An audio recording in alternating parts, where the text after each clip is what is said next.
It was good, everybody. It's Kilsis here from YouTube. We got an exciting weekend ahead of us. It's the NBA All-Star Game 2025, man. I'm excited for All-Star Weekend. I feel like this NBA season has been a long one already with how much injuries, trades, rumors, just a whole bunch of hiring, just different pieces and places all around. And now we get a quick break.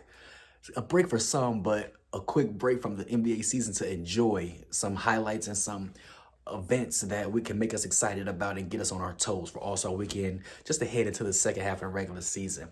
On Friday, up first, we have the Rising Stars games. We have Team Chris Mullin versus Team Hardaway, and we have Team Mitch versus Team Jeremy Lin, which is a G League team. Up first, we got Team Chris Mullin versus Team Hardaway. The spread here is at -2.5, and the over-under here is set at 75.5. Now, on Team Chris Mullin, you have Stephen Castle, you have Zach Edey, you have Keontae George, and you have Dalton Connect, or a couple other members of the crew. On the other hand, you have on Tim Hardaway's team, you have Anthony Black, you have Grady Dick, you have Zachary Richardson and Alex Sarr, which is the #1 and #2 pick of the NBA draft, and you have Cason Wallace among others among the crew. How I personally feel about this Chris Mullins team is very, very dominant, only because of the experience of Keontae George. I think Keontae George is a star in this league. I honestly do. I think he's a star in this league. Now, he's in Utah where he doesn't get a lot of attention, but he is the main focus and he is a bucket getter and he's been here before. So he can get Stephen Castle, Zach Edey, and Dalton Connect, who are all players who are impact players on their team and who are very well known to be impact players on their team. I think this team is very, very solid. Now, on the other hand, with Tim Hardaway team with Anthony Black from Orlando, you got Zachary Richardson, was the #1 pick in the draft, and then the #2 pick in the draft, and Alex Sarr. And then you have, last but not least, well, he's not the last person on the team, but Cason Wallace out of Oklahoma City. Now, this NBA draft was very, very disappointing to me, and it was shameful. I think it was shameful how less of talent that was in it. Because you don't look at this rookie class and think anybody's going to be a superstar in this league or going to be something special in this league. You think a lot of players are going to be good role players. You think a lot of players are going to be good players in the end. Maybe some might win an award here and there, make an all-star team, maybe within year 5, year 6 if they develop correctly. I think Alex Sarr, #2 pick, has the best chance of getting into a motion of winning a defensive player of the year, maybe an all-star appearance, maybe something like that. He's in Washington, so he's going to get a lot of attention and focus, and he's the best big man they got. So he's going to be developed the most and the quickest, I feel like, especially as a young core around him. Now, this game, I feel like Chris Mullins' team is going to win this game. I think that the over-under here at 75.5 will be over. I think both teams have great scores here. I think both teams are going to put up a lot of shots. I don't see a lot of defense being played from these big men. Both teams have, big men who cover the paint very well, but I don't see a lot of defense being played. I do see effort on offense, though. I do see a lot of effort, and I do see people trying to get up and down the court to score. Next up, we have Team Mitch versus Team Jeremy Lin, which is a G League team. The spread here is at -4.5, and the over-under here is set at 73.5. Now, on Team Mitch's team, you got Scoot Henderson from Portland. You got the Thompson twins, and Azar from Detroit and Houston, who have been dominating. And then you have Bill Colaby. He's a player who plays for Washington Wizards, who came over with Victor Wembanyama from France, who's really good. And then you have Yves Messi, and Yves Messi was a good player in Memphis. On the other hand, you have a G League team and the players who have been in the G League for some time, so do not sleep on this team.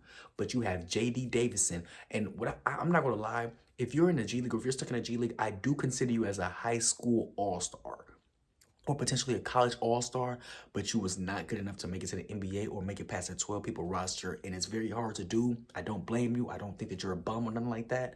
It's just that you wasn't living up to the expectation that you were supposed to be, and that's disappointing for me. So I call these players in the G League high school all-stars or college all-stars.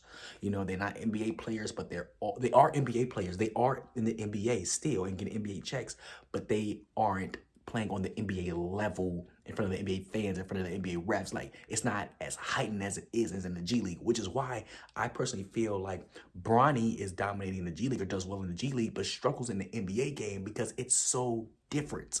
So just want you to think about that. We're listening to this team because you have J.D. Davison, Mac McClung, if you guys remember, who was another high school all-star, slam dunk champion in the NBA. You have Dink Pate. He's a young guy now. He hasn't made it yet because he's only 17 years old, but he's a star, and he's going to be a first-round draft pick in this upcoming draft, I believe. He's a really good guy at the lower level. Then you have Reed Shepard, who was a top pick in the NBA draft this year. Out of Houston. Then you have Bryce McCowens out of Hornets, who has been in the G League for a while now too. Now, I personally think that everybody is going to jump on this team, Mitch team, and that's because I feel like the Thompson twins are good enough to just take over and win this game, and I think that they definitely can do that without a doubt. So I do think Team Mitch is going to win this game, but I do think that Team Jeremy Lin will cover this spread. It's going to be like a 1 point or 2 point game. I think give me Team Jeremy Lin plus 4.5 as it's a tight-knit game to cover the last game of the night to end All-Star Friday night. Next up, we have Saturday, All-Star Weekend Saturday. Now we have 3 events today. We have the 3-point competition, we have the dunk contest, and we have the Rising Stars Rising Stars game with the teams. It's like, the teams go against each other for the one common goal. Up first, we have the 3-point competition. This is the one I am most excited for. This is the one that I am betting on, and this is the one that I think that's going to be the most exciting event out of All-Star Weekend because of how excited you get for seeing players heat up. But up first, we have Damian Lillard. He's at plus 340. Next up, we have Buddy Hield. He's at plus 500. After that, we have Darius Garland, plus 600. Norman Powell, plus 600. Tyler Hero, plus 650. Tyler Hero was at third at plus 500, has dropped to plus 650. That's an interesting one to me. Cam Johnson, plus 700. Jalen Brunson, plus 700, and last but not least, Cade Cunningham, plus 1100. I am shocked to see Cade Cunningham's in this thing, but I do think that Cade Cunningham is going to make a certain splash because he's been so hot to end the rest of the season, So there's a high chance that he could potentially ride that hot wave onto this 3-point All-Star game, but I really don't think he has a shot. I just think that it's interesting that he's in this thing and he's giving it a go. So shout out to Cade Cunningham for that. Now, me personally, I love Damian Lillard, and I see why he's at the top because he won it last year. He's looking to bring it back home again, as most players are trying to do. Me personally, I feel as if Norman Powell, Tyler Hero, and Cam Johnson is way too low. These are 3 players who only shoot threes. And out of those 3 players, the player who I think is going to win, give me Tyler Hero at plus 650. I think Tyler Hero is going to light it up. He's been lighting it up to end the regular season. He's been lighting it up from the 3-point line consistently as Jimmy Butler's been gone, as the ball is more of his hands. Tyler Hero is going to put on a show, ladies and gentlemen, in the 3-point competition. Watch number 14 heat it up. Next up, we have the slam dunk competition. Now, I know. It's been shameful for us all. We've all hated it. We've all been disappointed by it, especially last year.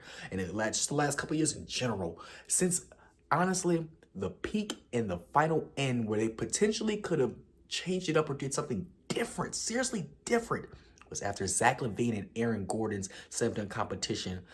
And after that, in 2016, it just felt like it could never get any better than that. And it hurt because it hasn't. There's a high chance it won't. And now you have to use G League players and to bring them up, in which they have been winning it lately because they've been more prepared for this. NBA players aren't dunking as crazy as much as they are, and the players that are dunking as crazy as much as they are, they're not risking their reputation or risking their name to be in the NBA All-Star game. In the past, all the NBA All-Stars who could dunk or All-Star periods within the All-Star dunk contest, what made it exciting. But we've gotten so far away from that, I don't think we'll ever come back to it, unfortunately. But in this year's slam dunk contest, we have Mac McClung from the G League, who has won it the last 2 years in a row and looking to 3-peat. Next up, we have Matisse Bazuz from Chicago. He's been throwing it around. He's been throwing it around a lot lately. He's been looking good. He's very lanky, very athletic white boy that I like. Up next, we have Andre Jackson Jr. from Milwaukee Bucks. This kid got bunnies, and he can bounce, bounce, bounce, and bounce some more. I love watching him catch alley-oops. It's crazy how he just bounces off the floor like that. It's immediate. And last but not least, you have Steven Castle. This kid has been catching bodies all year long. I love watching him go up and goes get a contact dunk or get a dunk. He's fearless. This rookie's fearless. And I think he's going to win the NBA Rookie of the Year award as well.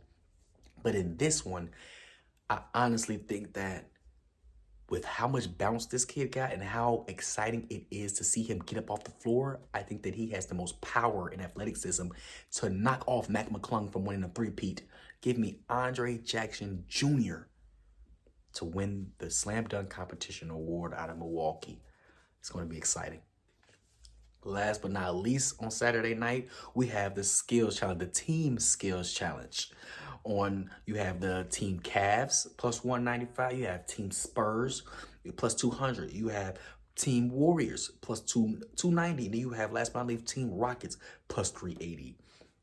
This event right here is exciting to me. I like this event because I like how you have to work as a team. I like how the competition is heightened up, and I like how the players actually try to win this because some stars do be in this award. Who I feel is going to take away and walk home with the skills challenge to end off the Saturday night and All-Star weekend before we head to Sunday for the big games.